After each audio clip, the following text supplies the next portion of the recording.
Well, welcome to your 4 to 5. I'm Lauren Coleman here with Marissa Tansino. We got Monique Robinson in the Weather Garden. It's a girls' show today. It's a girls' show, girl power. We got it going on. Love it. Love there she is. With the guns out in the garden. Well, as you know, we are live on Facebook, so we'd love for you to head over to our live stream and chat with us during the show. Lots to talk about today, especially our top story of the day. Cone Health expects its COVID hospitalizations to reach the triple digits this month. It is the latest as cases spike. Yeah, WFMY News 2's Grace Holland giving us a closer look at what's causing the increase. Triad health officials say the Delta variant is to blame. Here at Cone Health, the difference is dramatic. Just a month ago, they had 7 COVID hospitalizations. Today, that number is 52. Here's a closer look at what's behind some of that. Take a look at this chart Cone Health provided that shows how contagious different viruses are. I want you to focus on that third line from the top in yellow. That shows that a person with Delta variant can infect between 5 and 9 people. You can see how that compares to smallpox, the mumps, and chickenpox. Cone Health says this variant is also 2 to 3 times more contagious than the original COVID strain. Wake Forest Baptist Health infectious disease expert Dr. Christopher Ohl says almost all of their hospitalizations are unvaccinated people, and he thinks the variant may be making people sicker. And I think that the Delta variant is a little bit more severe than the original wild-type COVID. Our hospitalization numbers are a bit higher than what we would expect for the case numbers. But not everyone is getting sick or hospitalized. This graph from Cone Health shows most of their patients who are hospitalized or die are people who are unvaccinated. The middle and right-hand columns show you just how much lower those rates are for partially and fully vaccinated people. That number is close to 0. I'll show you more about how common these breakthrough infections are, plus what the difference in symptoms is for vaccinated and unvaccinated people coming up at 5. Grace, thank you. Alamance-Burlington school system will require students and staff to wear masks in the fall. The board voted 4-3 to mandate masks for the start of the year. The decision was made based on CDC recommendations and the state's school toolkit. District leaders agreed the decision was a tough one, with many people on both sides of the mask debate, but wanted to keep students in the classroom learning. I firmly believe that the parents should have the right to make a decision on what they feel is in the best interest of their child. You know, to me, this is not a debate on whether this virus is real or not. But if you feel that wearing a mask will make you or your family feel safer, then by all means, please do so. I support that. I respect that. But as an elected member of this board that's hired by the citizens of Alamance County, you, the parents, I'm not going to sit up here and tell you what to do. We do have a responsibility as a district to protect the health and safety of our children. This is one of the hardest decisions that we've continually had to deal with. District leaders will review the policies as needed throughout the year. Other districts have their plans in place already. Guilford County Schools and Winston-Salem Forsyth County Schools will require masks for at least the first school quarter. Randolph County Schools and Stokes County Schools say masks will be optional. Over in Davidson County, leaders there will discuss their plans for masking at tonight's board meeting. At the last meeting, Superintendent Dr. Emily Lipp suggested masks be optional for the year. We'll bring you updates on that discussion both on air and online. And some Greensboro churches are bringing masks back to protect worshipers. Fellowship Presbyterian Church in Greensboro and St. Andrew's Episcopal Church want churchgoers to wear their mask in buildings. A minister at Sharp Road Church of Christ in Greensboro said the church has always required masks for their members, even when the mask mandate was lifted. So we want everyone to feel safe because we don't know who's really all been vaccinated and who hasn't been. About 200 members at Sharp Road Church of Christ are still attending services virtually, and masks are given to anyone who shows up with or without one. Meanwhile, at New Birth Baptist Church, they're welcoming all worshipers with or without a mask.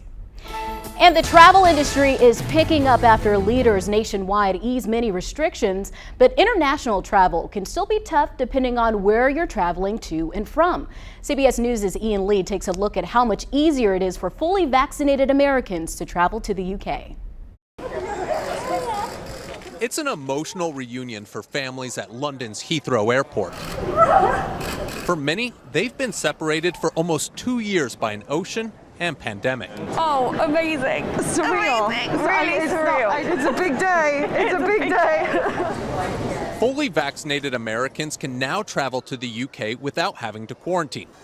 Many arriving here sum up being able to see family and friends again in a single word: awesome. I'm pregnant with my in-laws' first grandchild, so it's really exciting to finally be able to be here and share that news with them. All that's now required is a COVID test before flying and a PCR test 2 days after arriving. You'll also need to show your CDC vaccination card at the airport as proof you've been fully vaccinated. Officials hope the cards become the ticket to traveling more. We're showing that the vaccine is our passport to freedom.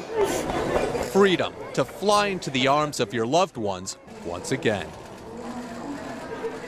And late last month, the White House says it currently has no plans to change the existing travel ban that makes it difficult for the British and EU citizens to visit the United States. Let's get to your 4 to 5 roundup now. The city of Greensboro is now offering incentives for employees who get fully vaccinated. City employees will be offered 8 hours of vacation time for getting fully vaccinated. Employees who previously got their vaccine are eligible for the same incentive, and the incentive is automatically applied to their accrued time off.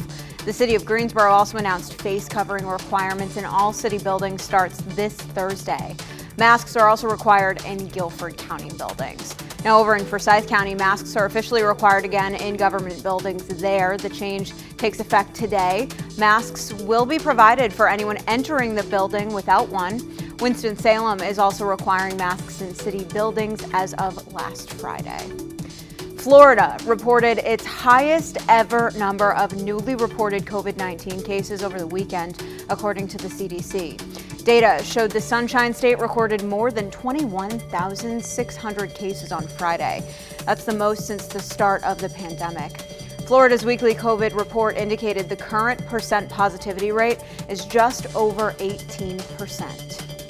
Senators are expected to hold a final vote on the $1 trillion bipartisan infrastructure bill by the end of the week. Senators negotiated legislation that includes $550 billion in new spending for physical infrastructure like highways and bridges, public transit, railways, broadband, and upgrades to water systems are part of that plan. The proposal would not raise any new taxes, but will be funded through unused COVID relief money and cryptocurrency tax enforcements. And drivers, you should get ready for nightly lane closures on I-40 that could impact your commute. Crews are working to repave the road and completing bridge maintenance there. There are a number of closures happening from now through Thursday. We have all of those closures listed on our website, WFMYnews2.com. I mean, almost every conversation I've had with someone today has included the line, "It felt good outside today," and it continues to feel good even for this 4 p.m. hour. I mean, overall, the dew points, much of a different feel, and allowing for these temperatures to just feel like they do here across the map. I mean, 80s for you, but low 80s really doesn't feel like August. But it is. Temperatures feeling good out the door, and those dew points accounting for the drier air that we're definitely feeling everywhere across the Triad. I mean, some of the southern counties do have those dew points in the upper 60s, but overall, we're all talking about a different weather pattern as compared to last week, where we all were complaining about the stickiness, the heat, the moisture in the air. Now, it's not going to stay away for long. You can see this dew point map showing as we go into the weekend, those dew points elevating back to that uncomfortable range. So it will feel more like August by the weekend. weekend, but over the next couple of days, we do get a change of pace. So that cold front that's down to our south, that's what's changed the weather pattern, allowing for much drier, relatively cooler air for the Triad. And then as we go through the next couple of days, this boundary is going to kind of linger around the Carolinas and then increase the chance of storms and showers for your day tomorrow, Wednesday, and even Thursday. I'll have more details with the 7-day coming up.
Who doesn't love science? We breathe it, live it, watch it. Well, the Triad is filled with science, technology, engineering, and math professionals. And as I bring girl power to this weather team, I want to see who within the STEM field is bringing girl power to the Triad and inspiring the next generation. A class full of curious minds. We're going to have goggles on. It's extremely important that we wear goggles when we're out there, and you have been chosen to interview with us afterwards. Me? Yes, because you love science so much. Oh my God! Desiree Burton, a 5th grade student at Grove Park Elementary School in Burlington, says she loves science, and Miss McCavney is why. I usually have some sort of hook for them, video type thing, or pictures, something that they can discuss and think about what they already know about it. McCavney says she wants students to love exploring and puts the textbook science to action with experiments like handmade bottle rocket launches. That is just fantastic, being able to see those rockets go up in the air and seeing if how well the parachutes deploy. If they don't, McCavney says a fail is okay. It just means a first attempt at learning. 3, 2, 1, let's go, little Timmy! Oh no! That's what motivates students like Desiree to learn more. Miss McAvaney, I love you for teaching me how to do science, and it is the best. I hope we get to do more things. Desiree is one of many students influenced by Miss McCavney's creative science. I've had students in the past that have come to me even years later I had a student came to me that told me that I had inspired him to become a forensic scientist. With middle school just around the corner, Desiree is sad she will no longer see Miss McCavney daily. Man, my heart would be all broken. It'd be like this. But Miss McCavney says it warms her heart knowing she's inspired a bright future for this curious mind. And I want to be a gymnastics, and I want to go into the NASA. I also want to try to go into the Olympics. In Alamance County, Monique Robinson, WFMY News 2. I love that so much. You know, it's so awesome. cool to be able to bring the textbook out into the field and have that hands-on activity. Absolutely. If my classes were more like that when I was in school, maybe I wouldn't be standing here right now. That was Maybe really you'd cool. be a scientist. Maybe. You know, that's actually what got me into doing meteorology. My teacher did one of those, you ever seen those frizzy things where you put your hands on and your hair frizzes all up? We were learning about lightning, and that's what intrigued me to learn more about weather, was simply because my teacher brought the science to life, and I said, hey, what if I do this as a field? And now I'm here. And we are so grateful for that. Bringing that girl power to the WFY News weather team. But I think it's so important to have those kind of hands-on activities to get people really interested in things like that, especially kids. Yeah, and that exposure at a young age as well, and also just having teachers that inspire you. I'm sure we all had a teacher in grade school that inspired us with a certain type of interest, and it seems like these students really do adore their teacher. Yeah, absolutely. Yeah, Desiree was just a gem. You can see her future is so bright. All the things that she's expecting to do in her future between gymnastics, NASA, and the Olympics. I mean, it's just so amazing to just be in the midst of just curious minds. And I think children do that all the time. They make you just inquire more. Absolutely. Well, we're live on Facebook, so come join us. Tell us about your favorite hands-on experience that you learned in school.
Streaming services helped us all get through the pandemic, and Disney Plus helped many of us tap into our inner child when we were feeling nostalgic. But the company hasn't stopped at just giving us access to the vault and continues to produce new flicks for us to love. WFMY News 2's photojournalist Manning Franks reviews the newest film LUCA in our news segment, News 2 Reviews.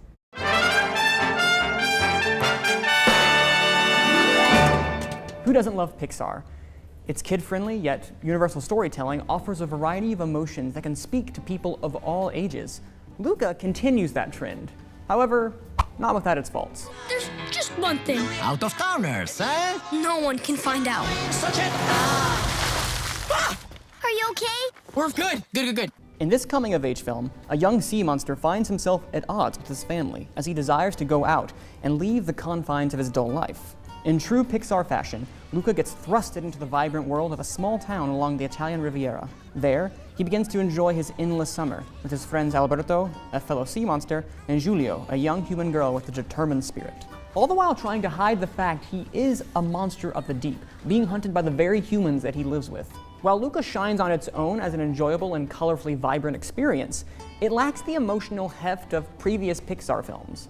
Instead, its plot rushes through the familiar trope of a hero longing for grass that is greener than their own, to ultimately feel as fleeting as a summer memory. The animation and voice talent keep this otherwise stale story feel fresh, like the ocean breeze of its Italian coastside. But even that can't stop my Luca warm feelings about it. My personal opinion aside, LUCA proves that Pixar's formula still works, and while that formula may be, for lack of a better term, formulaic, it has a big heart and a great message that all kids should be exposed to, regarding the importance of both accepting as well as celebrating our differences. Despite that positive message, I'm going to give LUCA a for you to decide. If the premise of LUCA interests you, you can find LUCA streaming on Disney Plus with an August 3rd Blu-ray DVD release. Ooh, I love me a nice Disney movie. I'm a kid at heart, so I know they were talking about learning lessons for kids, but I think Disney has deep messages for adults too. They do, absolutely. I remember just tuning into the little Disney movies, Disney Channel when I was younger, and you know, it really just doesn't stop when you're in your 20s, when you're in 30s, 40s, 50s, 60s. Just bring it on. As long as I can watch it. Yeah. Yeah, when I was younger, guys, my mom wouldn't let me watch TV during the week. So I'm the adult that has to catch up on all the movies that everybody's talking about now. Well, that's good. I mean, you just got to set aside some time, you know? Yes. And there's plenty of it. You know, Disney Plus, as they were saying, they have the vault, but they have been pushing out so many new movies during this pandemic. I know I recently watched Soul.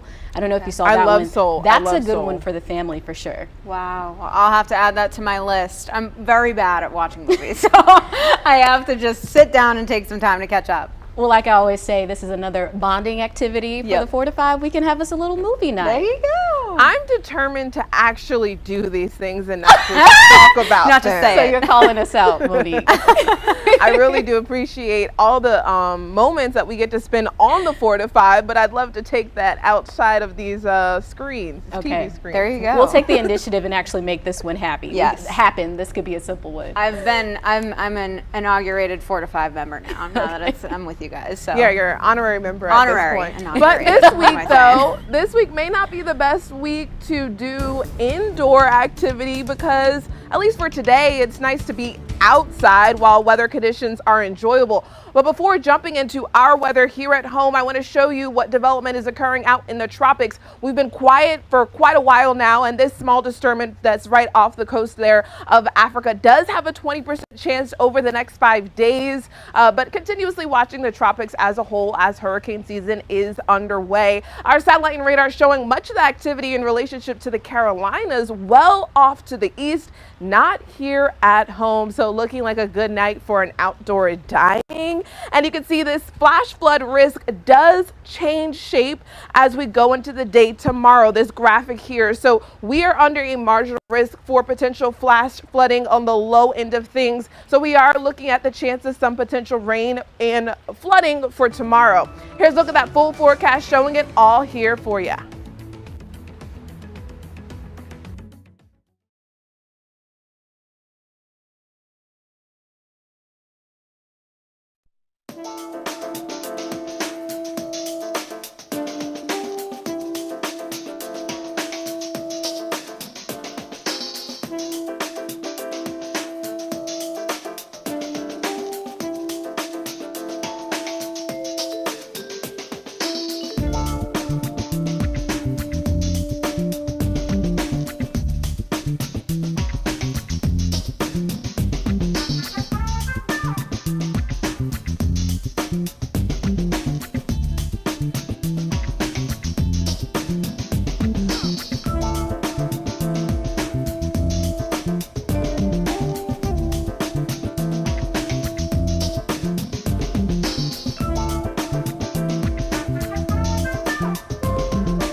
When someone causes us pain because of their actions, we may blame ourselves or feel it's our fault another person harmed us. In today's U-Day segment, Coach Lamont explains how someone else's actions are not your fault, and you must let go of what they did in order to move forward. Trauma has a way of making you feel trapped in the pain of yesterday. You may have had a traumatic experience in your life, either as an adult or as a child. Unresolved trauma leaves you in a state of captivity. Loved ones become lifetime visitors, never allowed to get close to you. Dreams become fantasies you visit as a way of escape. As one who was sexually molested, I understand and I have been there.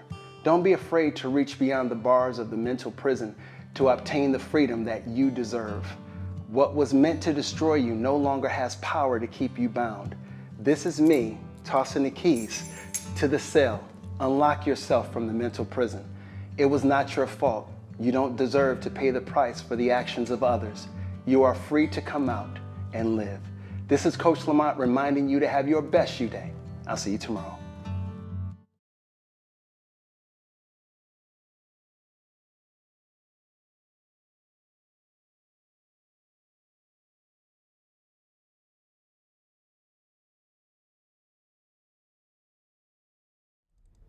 One, two, three, four, five, six. Do you want to say the line about Facebook, how we're live there? Do that. Mic check. 1, 2, 3, 4, 5. Mic check. 1, 2, 3, 4. 2, 3. Mic check. 1, 2, 3. Mic check.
And welcome back to your 4 to 5. I'm Lauren Coleman here with Marissa Tansino, and we have Monique Robinson. The ladies, we are holding it down on this Monday. We love it. And we're live over on Facebook, so be sure to head over there. Join in on the conversation. We'd love to talk with you. Yeah, it's been a little quiet over there. Lots to talk about today. So let's hop right into our 4 to 5 roundup. We still don't know the winners of the third vaccine lottery as we approach the fourth and final drawing this week. State leaders have not announced the third winners from the drawing 2 weeks ago. Once a name is drawn, leaders must go through an extensive process to confirm the winners of the $1 million cash prize and the college scholarship. Now, the Triad has proven to be lucky. A teacher in Forsyth County, Shelley Wireman, won the first $1 million cash prize. Then Jessica Klima, a Greensboro High School student, was the second winner of the college scholarship. The last drawing will be this Wednesday. And the Alamance-Burlington school system will require students and staff to wear masks in the fall. The board voted 4-3 to mandate masks for the start of the year. That decision was made based on CDC recommendations and the state school toolkit. District leaders will review the policies as needed throughout the year.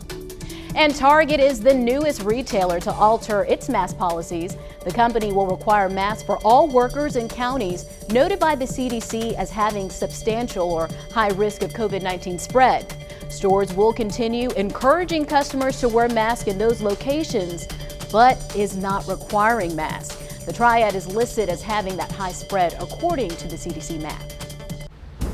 I'm all for nice weather days, and so this is one of those when we're talking about the temperatures, when we're talking about the low humidity. Overall, a nice day for the Triad. Here's a look at some sky cams across the area. You can see the temperatures in the low 80s for this 4 p.m. hour, so we're kind of sticking around there. Air quality for the next couple of days looking okay, moderate for tomorrow, good for Wednesday. That's sort of the story. Now, what the setup is sort of allowing for this change in weather pattern.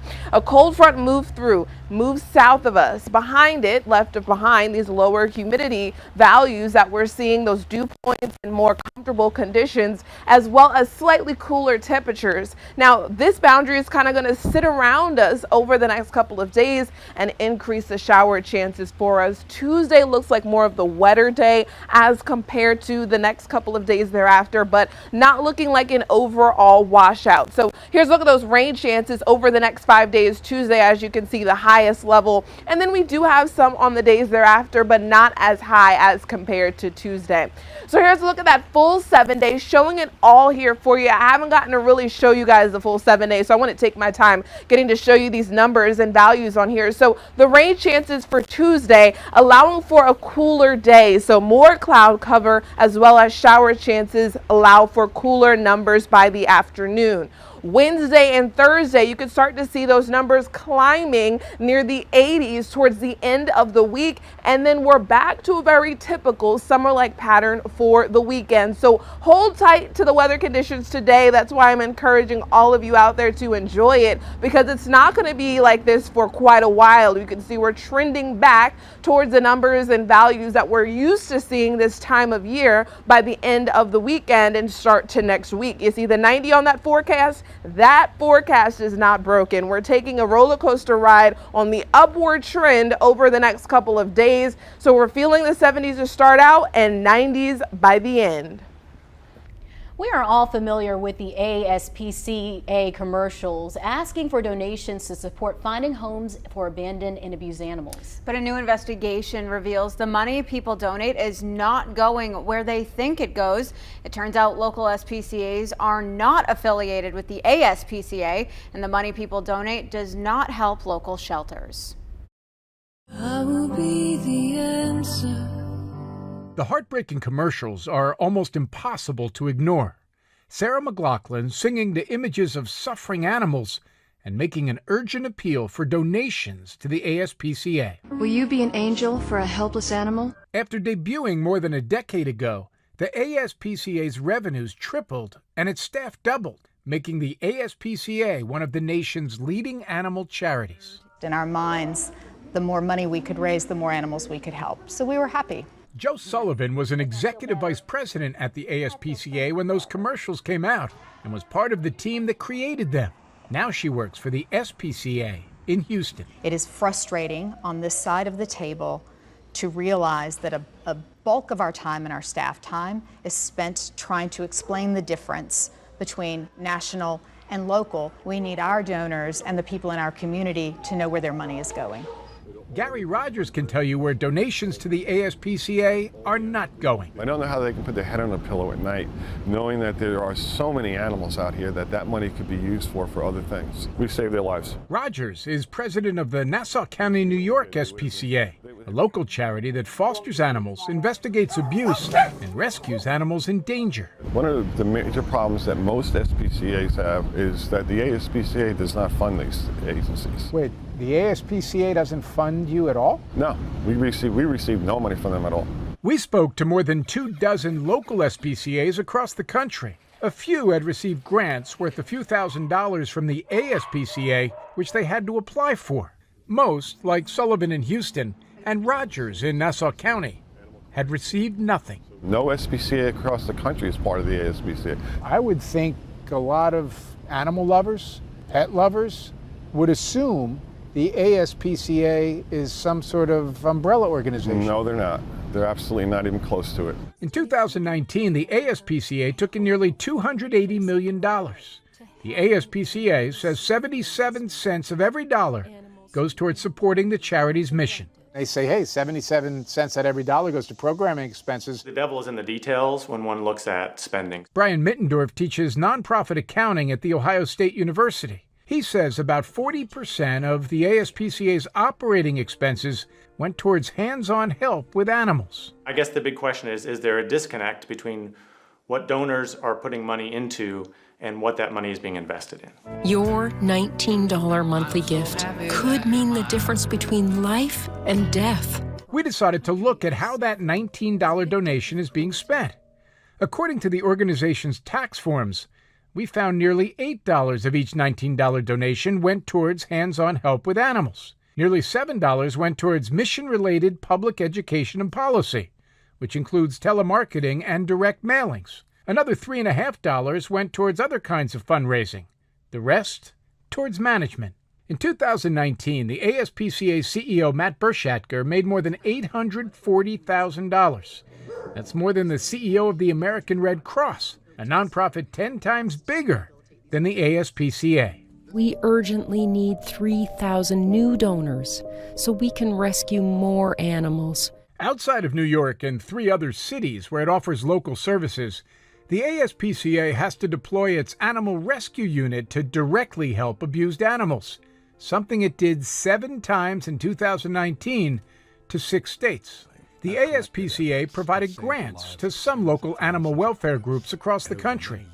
Of the $2 billion it raised since 2008, the ASPCA gave $146 million, or 7% of the total money raised, to those groups. Sign up for just 63 cents a day. But during that same time period, we found it spent nearly 3 times that, at least $421 million on fundraising. As an animal lover, you have to make sure and ask yourself, do the animals in my community get my donor dollars or my volunteer time or my donations, and is it going to change what I want it to change in my community?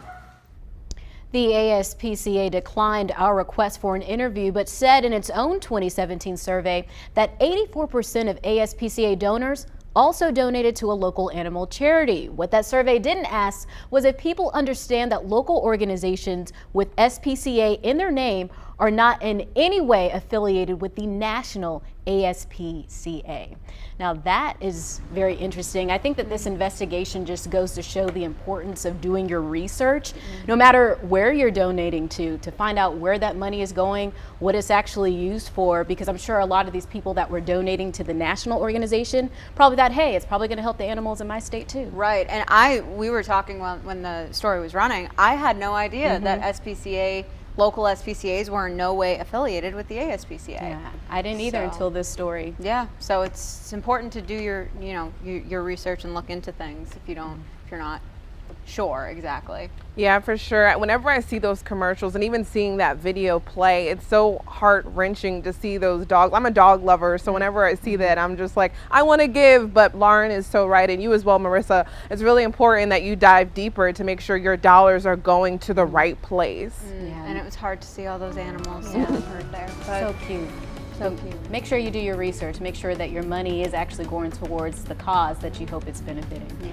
All right, we'll be right back.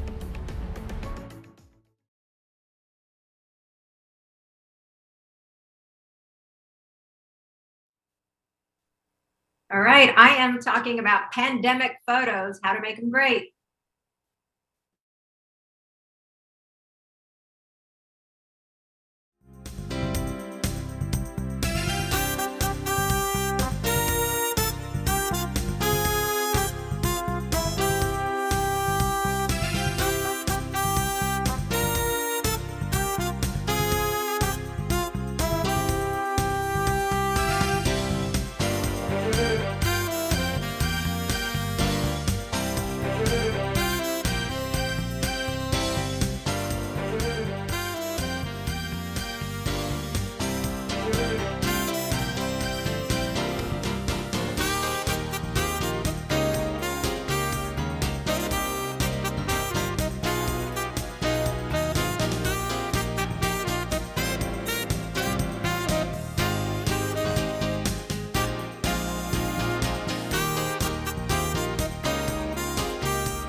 Well, life is getting back to normal somewhat with lockdown restrictions easing. And as more and more people get together and make up for lost time, the cameras start to snap to capture those memories. Blanca Kopp joins us to talk about ways you can take photos with your friends and family while keeping the risk of spreading the vaccine low, or the virus low, excuse me. So Blanca, is there anything you should do before you snap that photo?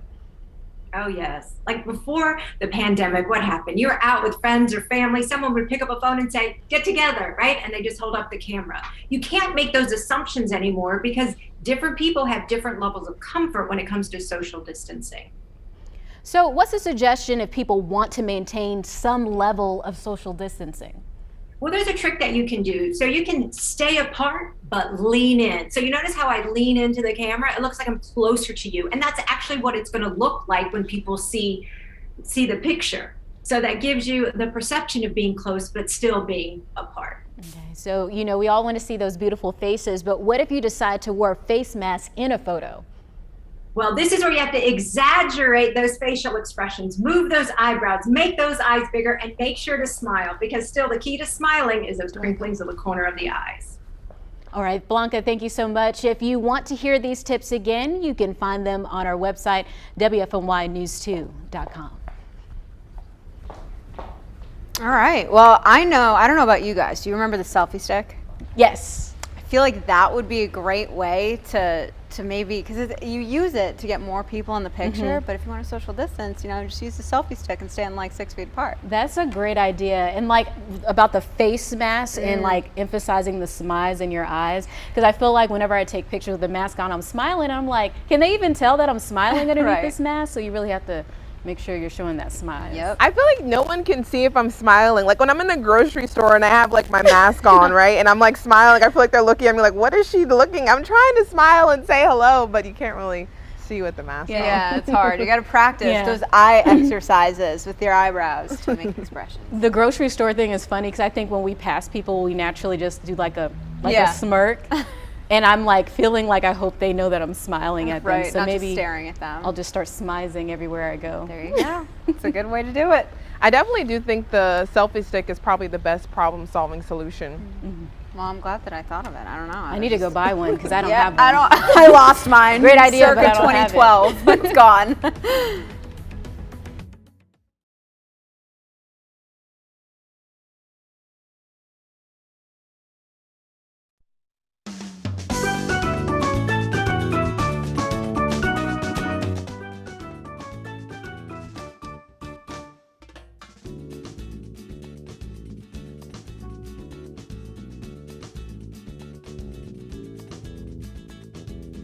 Yeah, it's sorry, it was off. It's I like the music. It's like an elevator. Like, oh, welcome to the hotel. Please welcome and have a beverage as we accommodate your needs.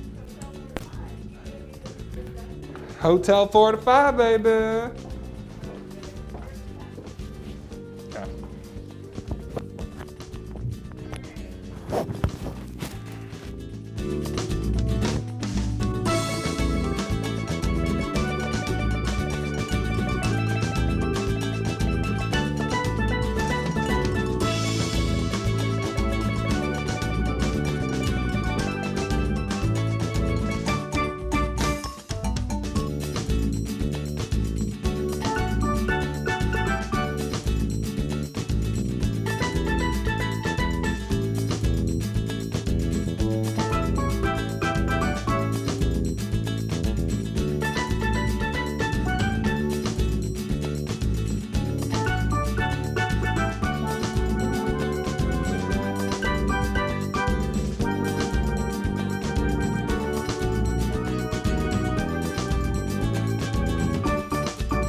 Well, ready or not, the high school football season right around the corner. Now, I don't know about you, but I'm ready for football, period. And Luke, with the season right around the corner, the practices in the Triad have officially begun. Yes, Marissa, I am ready for football as well. Time is really flying by because week 1 of the high school football season about 18 days away, 2 weeks from this Friday, and a lot of eyes will be on the defending champion Grimsley Whirlies as they look to repeat, but a step at a time though, right? Although today is the first step towards accomplishing that goal, back-to-back state champs. Now, we have a long way to go before we even talk about that, but Coach Darryl Brown and company were eager to get back on the field and put their process into motion.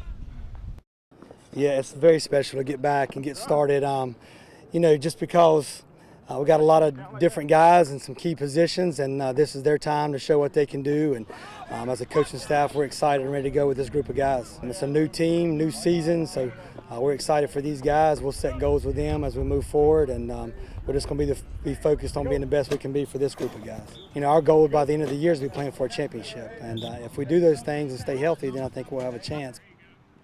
I just love that we're talking about football, period, like Marissa mentioned. Crazy to think we're about 2 weeks away from some high school football and some Friday football fever. The best part of the year is slowly approaching, and I can't wait to see if the Whirlies can do that again, pull off another state championship back-to-back. Slowly approaching. I can't believe that we're already in August, you know? I mean, sorry. Yeah, it's crazy. It's already August 2nd. I know FanFest is right around the corner. The Panthers season opener, early September. It's the best time of the year. It's slowly starting. It is. Yeah, you're right. Slowly starting. Slowly starting. I'm sure this is a really exciting time for families too, because after the last year and a half that we've had, these kids will be back on the field, be able to like just put on a great show in front of their friends and family. Yeah, it's good to get back out there to watch football, whether we're talking about high school, whether we're talking about college, NFL. I love it. So I'm excited for it, for sure. So if you're excited for football, comment on Facebook. Let us know. Well, keeping it in football, Carolina Panthers fans can get their first look at this year's team at FanFest. Watch Sam Darnold, CMC, and the team practice. You can watch FanFest Friday, August 6th at 7 here on WFNY News 2. So that means there are some programming changes, so take note and set your DVR to record these times. Secret Celebrity Restoration will air overnight at 1:37 a.m. It'll be followed by Wheel of Fortune at 2:37 and Jeopardy at 3:07 a.m. If you miss these times, no worries. It's all on our website. You don't want to miss FanFest next Friday at 7 right here on WFNY News 2, your official home of the Carolina Panthers.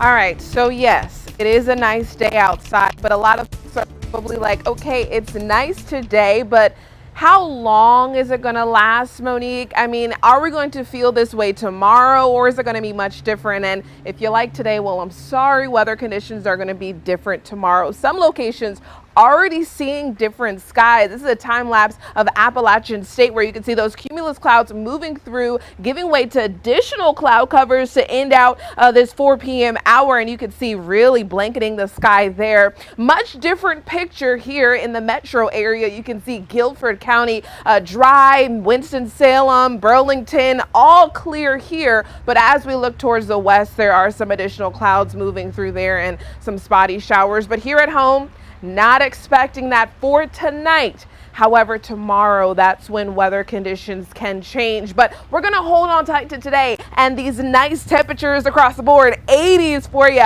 Some locations when we look towards the west, much cooler, and that's the locations where they're seeing a little bit of showers there. But here at home, we're not complaining because it's August and 80s. We're feeling them across the board, and those dew points feeling comfortable as well. We see dew points in the 60s. All right, 70s is what we were all complaining about last week. It's sticky, feels like a sauna. The air you can wear today, that's not the story. But as we go throughout the course of this week and into next weekend, that's when we're starting to ride back around those 70s, so it's going to feel uncomfortable. Here's why. This boundary that is shifted down to our south is just going to be in our vicinity over the next couple of days, and as it it lifts, that's when we can start to see weather conditions change. I mean, from our skies to what it just feels like outside. I mean, increased humidity as well as some showers and storms for you.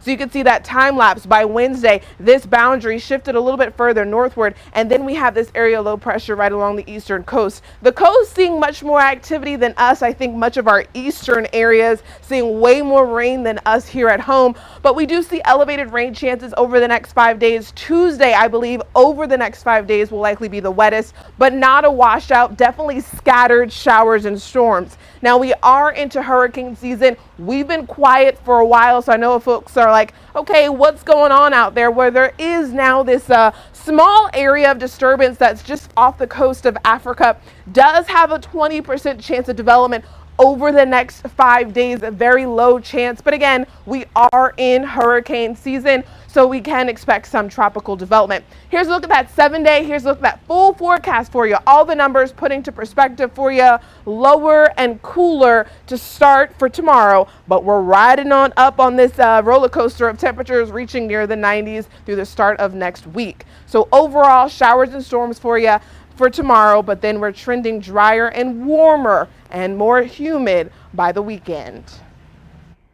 But today, much more comfortable. Monique, thank you so much. Well, coming up on WFMY News 2 at 5 o'clock, the federal eviction moratorium has ended, leaving many struggling renters worried about what comes next. We are digging into the eviction process and answering your questions about what their future holds for tenants and landlords, and also the help available for renters. That's at 5.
This jump in cases is similar across the state and the country, as WFMY News 2's Grace Holland.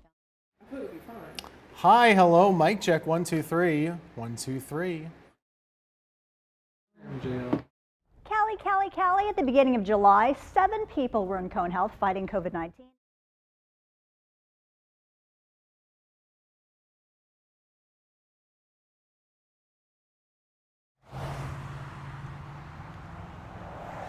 Mic check 1, 2, 3. Mic check 1, 2, 3. Oh, is your phone muted? I heard myself. Oh, okay, thank you. Okay, thank you.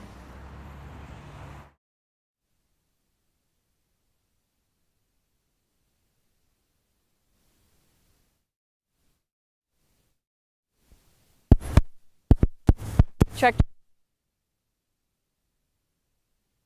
Check. Yep. Sean is going to get his stick mic. We're getting a stick mic.